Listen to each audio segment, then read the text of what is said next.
Welcome to another edition of the Orange Power Pod. A special treat for you this week as we catch up with Oklahoma State University Athletic Director Chad Weiberg. He is in his first year as a member of the very prestigious NCAA Men's Basketball Committee that is charged with putting together the field and the bracket for the NCAA Men's Basketball Tournament. And is it safe to say, really, it's as big an honor as an administrator can have to ask to be a part of this committee, because it is really it's at the forefront. It really is. Yeah, I would definitely say it's one of, if not the, probably one of the highest honors that the NCAA has in terms of being part of a committee. The NCAA basketball tournament, as you know, is just a huge part of what the NCAA does, the importance that it has for the NCAA. So yeah, it's an incredible honor. So you've been at this now for a while, and we're not that far away from Selection Sunday as we record this particular podcast. What's been most surprising to you doing this as a member of the committee for a first time? Well, it is getting real now, and I think I knew that there'd be a lot to learn, but I'm surprised at how much there is to learn. A lot of it is around the actual selection and seeding and all of those, which is the primary charge of the committee. But the committee does a lot more than that. I mean, the committee does play a role in administering the entire tournament, from site selection to ticket pricing and marketing, and we get to meet with the television partners.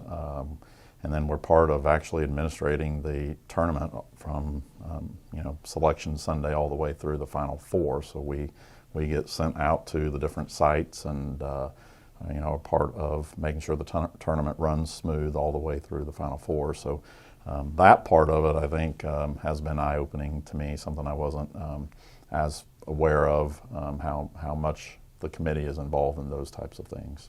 Basketball has been in your blood from the moment you came into this earth. Yep. Because your dad was a coach. Of course, Yep. He was here, Right. and coached in the junior college ranks very successfully for a number of years.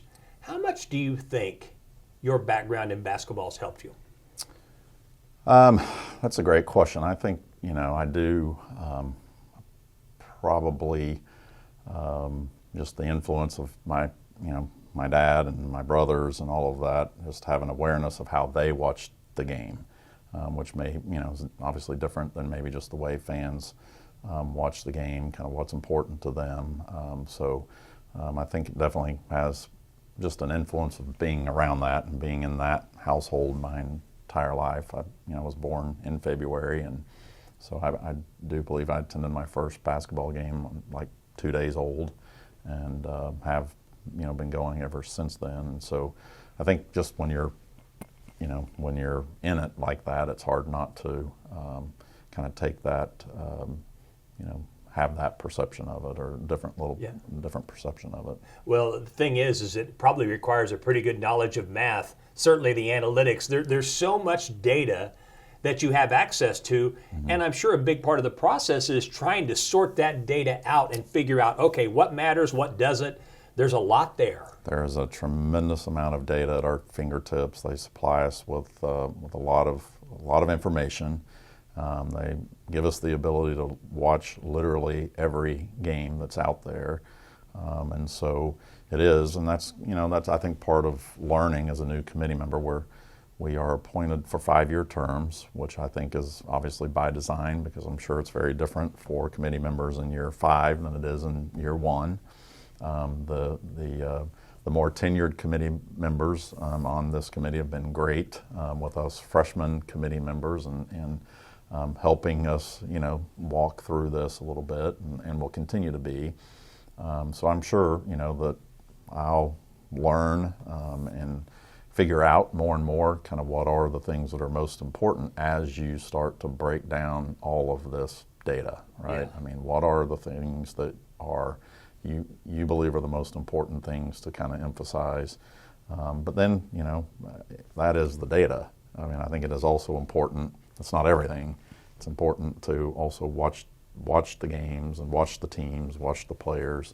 I think that's an important piece of it as well. Have you spent a ton of time watching games?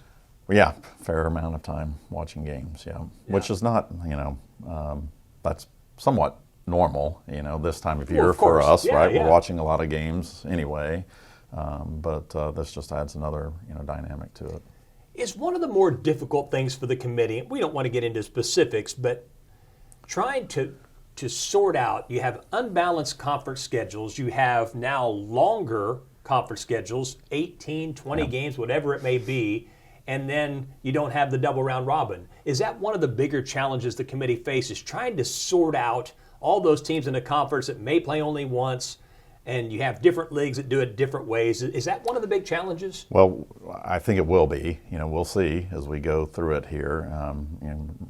Just a reminder, haven't done Selection Sunday yet, but we have talked a lot about it. I mean, that is something that is clearly on the committee's mind as something that has changed, right, since even this time last year, is the size of these conferences, and that there isn't the double round robin, there are the unbalanced schedules, and so what does that mean? Is a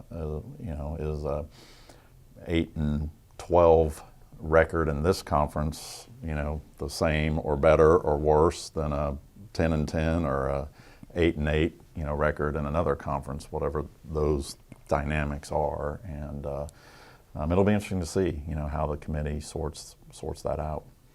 As sort of a final thought, is there, and I know that there is, of course there is, there's obviously a big desire to get this totally right. And of course everybody thinks about the first thing, the teams that get in, but it's bigger than that because the seeds can impact the team's success, which impacts the future of head coaches and what that looks like. It's an enormous responsibility just not only to get the teams in, but to seed them properly, to really reward the teams the way they should be rewarded. And the impacts of that could be 10 to 20 years down the line as far as a head coach is concerned. Yeah, that's exactly right. Our charge, there's 68 teams in the tournament, but the committee's charge is to select the best 37 at-large teams, right? Because there's the automatic qualifiers, those types of things. So we aren't truly selecting the entire field. We are charged to select the best 37 teams in the field, and then yes, the seeding matters as well because that not only impacts that team's seed, or that team's position in the bracket, but it impacts who they're playing, who's on the opposite side of the bracket, and so all of those things are going to matter all the way through the bracket. And so there is a tremendous amount of time that is spent talking through those very things. And the committee, what I've already learned is the committee takes very seriously getting this right. I mean, there is nothing more important to the committee than getting this right. Chad, we appreciate the time. Good luck in Indianapolis with all of this, and I think I can speak on behalf of the entire Oklahoma State family. It's a great honor that our athletic director is a part of this, so we congratulate you on that and wish you the best. Well, thank you, Dave. It's a great honor to be part of it, and I think that does reflect well on Oklahoma State as well. That's Chad Weiberg on the Orange Power Pod.